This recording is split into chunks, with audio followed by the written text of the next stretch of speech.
on se retrouve pour une nouvelle vidéo qui sera une pile à lire. Et oui, ça fait très longtemps que je n'en ai pas fait parce que c'est vraiment pas mon truc. Depuis quelques années, je ne fais plus vraiment de pile à lire, mais nous sommes au mois de mai. Et qui dit mois de mai dit challenge du mois de la fantasy, toujours organisé par Stéphanie de la chaîne Pikiti Bookin. Et vous le savez maintenant, c'est mon challenge doudou, le challenge auquel je participe tous les ans avec beaucoup de plaisir. C'est d'ailleurs le seul que je ne manque jamais. Et donc évidemment, une fois n'est pas coutume, j'y participe encore cette année. Autant vous dire que j'ai pris beaucoup de plaisir, encore une fois, à faire cette pile à lire. Même si, toujours pile à lire non exhaustive qui est susceptible de changer. Est-ce que je vais lire tous les livres de la pile à lire? Soyons raisonnables. C'est fort peu probable, vu la taille de la pile à lire et que j'ai pas un rythme de lecture de fifou. Il y a vraiment beaucoup trop de livres pour que je lise tout. Mais c'est pas grave, ça m'a fait plaisir, donc on verra bien. Comme d'habitude, je vous mets toutes les infos en barre d'infos en bas si vous voulez aller voir la chaîne de Stéphanie. Si vous avez envie de participer au challenge, je vous renvoie vers sa vidéo et vers sa vidéo de pile à lire pour vous faire un peu un avis de quoi il en retourne. Et moi, je ne m'attarde plus et je commence tout de suite. Petite info supplémentaire très rapide avant de commencer. Dans chaque menu, j'ai mis au minimum 2 livres et j'ai également mis des graphiques pour changer un petit peu les graphiques. C'est facile à lire. Donc ça va le faire, mais bref, c'était la dernière petite info à savoir. Je m'attarde plus, je commence. Premier thème, il s'agit de magie et sortilèges. Et évidemment, comme le titre l'indique, il faut des romans avec de la magie, des sortilèges, que ce soit dans le roman ou dans le titre. Et le premier était un petit peu une évidence à cause du titre. Il s'agit donc de celui-ci qui est Magie et Sentiments, le secret de Langdown de Ariel Holst aux éditions Slalom. Donc ici on est dans un univers où il y a 2 communautés, donc l'une à Londres et l'une sur la Lune. Ce sont, on va dire, 2 pays qui se font un petit peu la tronche depuis très longtemps, jusqu'au jour où va être organisé un mariage arrangé entre 2 membres royaux de chaque pays. Évidemment, il va y avoir des complots, etc. etc. J'en sais pas plus. Mais honnêtement, je m'inquiète pas trop, c'est du Ariel Holst, donc ça devrait le faire.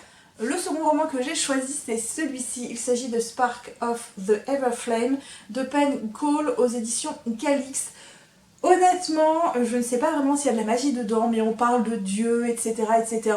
Je me suis dit que ça ferait l'affaire et que c'était pas grave, mais comme il me fait très envie et qu'en plus le 2e tome vient de sortir, il est plus que temps que je me fasse un avis. Le 2e thème, c'est Cozy Fantasy ou quête. Honnêtement, en quête, j'ai pas mal de romans de ce type-là, mais j'ai décidé de choisir que de la Cozy Fantasy puisque c'est un genre qui marche plutôt bien avec moi. Et le premier que je vous présente, c'est plutôt un manga que j'ai commencé à lire. Il s'agit donc de It's My Life de Imomushi Narita aux éditions Ototo. Donc j'ai les 6 premiers tomes, sachant qu'il y a déjà 9 tomes de sortie. J'ai déjà lu les 3 premiers tomes. Ici, on va suivre un ancien capitaine paladin qui prend sa retraite parce qu'il en a un petit peu sa claque et décide d'aller vivre dans une maison un petit peu perdue au milieu de nulle part, là où il a toujours rêvé d'aller, avoir sa petite maison à lui, sauf que rien ne va se passer comme prévu à partir du moment où une petite fille d'une espèce différente va traverser sa maison en cassant littéralement la fenêtre. Honnêtement, pour l'instant, c'est doudou, ça fait du bien et puis ça se lit très vite, ça se lit très bien, donc hâte de connaître la suite. Et l'autre livre que j'ai sorti de ma pile, c'est un roman, il s'agit de Legend and Latte de Travis Baldree aux éditions Inis. Et donc ici on va suivre une orque mercenaire qui décide de prendre sa retraite pour ouvrir un petit café dans une ville où personne ne sait ce qu'est un café. Voilà, je n'en sais pas plus. C'est du Cozy Fantasy, j'en ai entendu que du bien, j'ai hâte de le lire. Troisième menu, c'est créatures fantastiques et anthropomorphisme. Et là, pour le coup, je n'ai choisi que des romans. Le premier, c'est le premier tome de la saga des contes de Verania, donc le cœur de la foudre de Tijik-Lune aux éditions Bookmark. Donc ici, on suit un jeune homme qui est apprenti magicien, il me semble, et qui est fou amoureux du chevalier du prince. Il a pour ami une licorne un petit peu loufoque et un ogre également. Donc voilà, créatures fantastiques, anthropomorphisme, tout est dedans. Il est parfait, c'est du T.J. Klune, donc je m'inquiète pas trop. Et le second roman, c'est celui-ci qui est donc le premier tome de Fourth Wing, donc de Rebecca Yarros aux éditions Hugo au roman, donc anthropomorphisme, créatures fantastiques avec des dragons. Celui-ci fait partie des romans que je dois lire cette année absolument pour me faire un avis et il est plus que temps que je le sorte, donc pour le mois de la fantasy, c'est un petit peu la bonne occasion. Menu suivant, Uchronie, dystopie ou post-apo. Le premier, c'est une relique que je sors de ma pile à lire. Il s'agit de Loup après tout de Jérôme Leroy et le premier tome c'est Le Grand Effondrement. Donc ici on est littéralement dans une dystopie pure et dure. On va suivre une jeune fille qui va survivre avec un homme qu'elle a rencontré qui lui a sauvé la vie. Je n'en sais pas plus, c'est pas un roman que j'ai vu passer beaucoup sur les réseaux sociaux au moment où il était sorti, mais bon, c'est pas grave, il me fait toujours envie et il est plus que temps que je le sorte de ma pile à lire.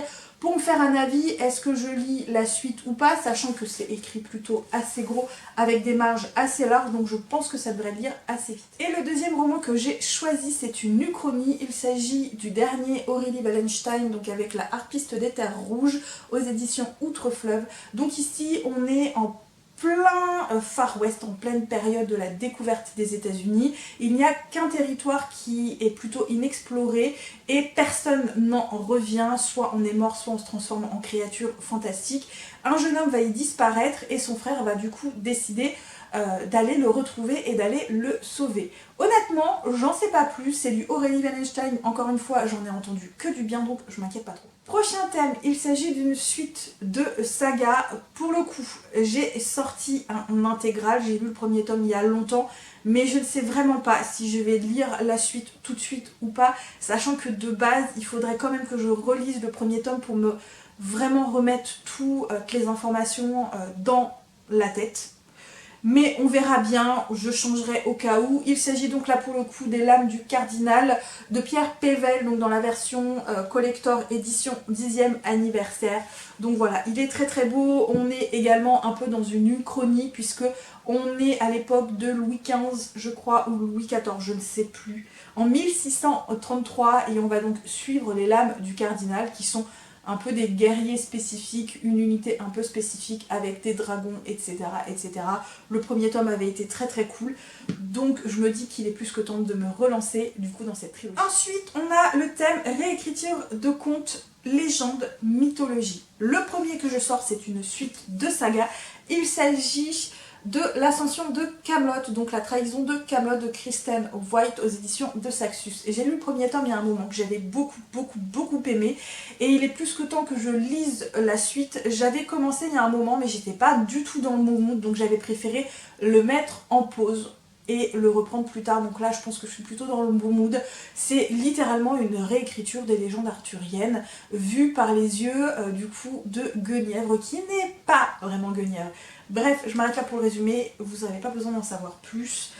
Et pour le second tome, c'est une réécriture également de mythes. Il s'agit de Psyché et Eros de Luna McNamara aux éditions Hauteville. Ça fait un moment qu'il est dans ma pile à lire. C'est pas vraiment le genre de roman que j'ai l'habitude de lire, mais il me faisait bien envie à ce moment-là. Du coup, je me l'étais procuré et il est plus que temps que je me fasse un avis sur ce roman. Ensuite, on a le thème Bitlit, Urban Fantasy. Pour le coup, j'ai pris de l'Urban Fantasy et j'ai sorti deux suites de saga, enfin une suite de saga.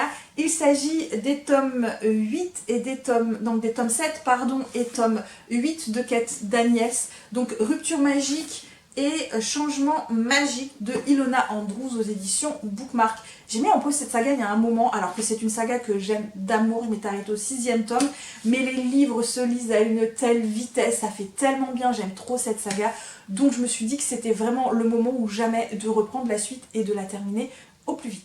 Et je termine du coup par le thème Dark Fantasy ou Horror. Pour le coup, j'ai sorti une saga de manga que je voudrais reprendre. J'avais lu les 3 premiers tomes, mais j'avais beaucoup aimé. Il s'agit de Hell's Paradise de Yuki Kaku aux éditions Kazé. Et donc il me manque plus que les 3 derniers tomes pour avoir la saga complète. Donc ici on est à l'air et d'eau il me semble, et on va suivre un assassin qui a été arrêté, qui doit être condamné à mort, sauf qu'il n'arrive pas à le tuer. Voilà, le mec il est increvable et on lui propose du coup de partir sur une île un petit peu particulière en échange de pouvoir sauver sa femme.